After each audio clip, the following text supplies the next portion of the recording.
वेद news 24 वेद जनमनाचा। साहेब काय सांगाल, आज उमेदवारी अर्ज आपण दाखल केलेला आहे, मोठं शक्ती प्रदर्शन देखील केलेलं आहे? नाही, शक्ती प्रदर्शन असं काही केलेलं नाही आहे। कारण असताना काही लोकांनी हवा केली होती की मी एकटा पडलो आहे, माझ्याबरोबर कोणी नाही, आणि त्यामुळं मोठ्या संख्येनं खेड्यापाड्यातून लोक आलेले होते। त्यांनी मला एवढंच सांगितलं की बाबा लढ, तू एकटा नाहीस, आम्ही सगळे तुझ्या मागं आहोत। आणि अत्यंत साधेपणानं बैलगाडीतून येऊन मी अर्ज भरलेला आहे। अर्ज भरताना माझ्याबरोबर एक विद्यार्थिनी, अत्यंत गरीब घराण्यातली, एक MIDCत काम करणारा कामगार, एक शेतमजूर आणि माझे चळवळीतले एक सहकारी आहे, अशा चौघांना बरोबर घेऊन मी अर्ज भरलेला आहे। विरोधकांनी देखील मोठं शक्ती प्रदर्शन आज केले मात्र त्या ठिकाणी, आणि विजयाची खात्री जी आहे ती आता या शक्ती प्रदर्शनातूनच सर्वांना कळाली असेल असं देखील म्हणण्यात आलं। 7 मे फार लांब नाही आहे आणि 4 जून पण लांब नाही आहे। जनतेच्या मनात काय आहे, सामान्यांच्या मनात काय आहे, ते त्यावेळी कळेलच। निवडणुका आल्या की आज खरं म्हणजे CM साहेब आवाडे साहेबांच्या घरी जाऊन त्यांची संपूत काढली, त्यानंतर ते या प्रचार रॅलीमध्ये महायुतीच्या आले। काय सांगाल, त्यांनी पण या हातकणंगले मतदारसंघातून उमेदवारीची घोषणा केलेली होती।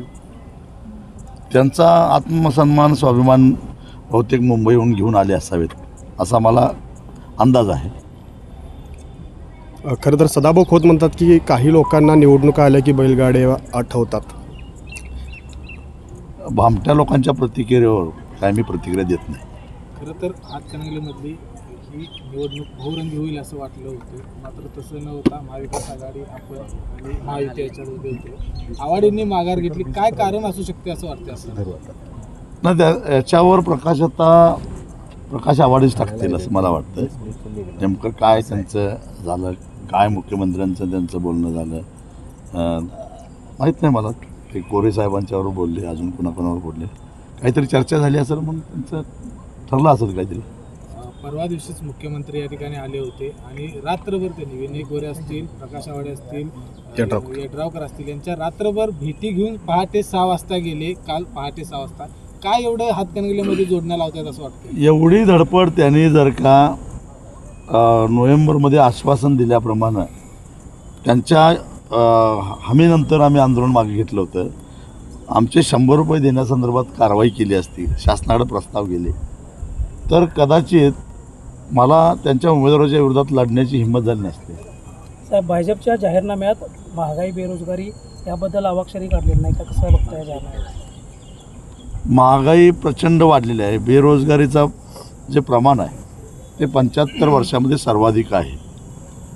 त्याचबरोबर शाळाबाह्य विद्यार्थ्यांची संख्यासुद्धा मोठ्या प्रमाणात वाढते आहे। हे काय फार चांगलं लक्षण नाही आहे। एकूणच देशाचं आर्थिक आणि सामाजिक आरोग्य बिघडल्याची लक्षणं आहे। मणिपूरसारख्या घटना घडत असतानासुद्धा देशामध्ये त्याच्याबद्दल प्रतिक्रिया उमटत नाहीत। एक प्रकारचा कोडगेपणा लोकांच्यामध्ये वाढलेला आहे आणि हे भयावह आहे। याचा एकतर मग लोकांनी शरणागती पत्करलेली आहे किंवा त्यांच्या मनामध्ये काहीतरी खदखद आहे आणि ही वादळापूर्वीची शांतता आहे, असा याचा अर्थ काढावा लागेल। वेद न्यूज 24 या चॅनलला लाईक, सबस्क्राईब आणि शेअर करायला विसरू नका।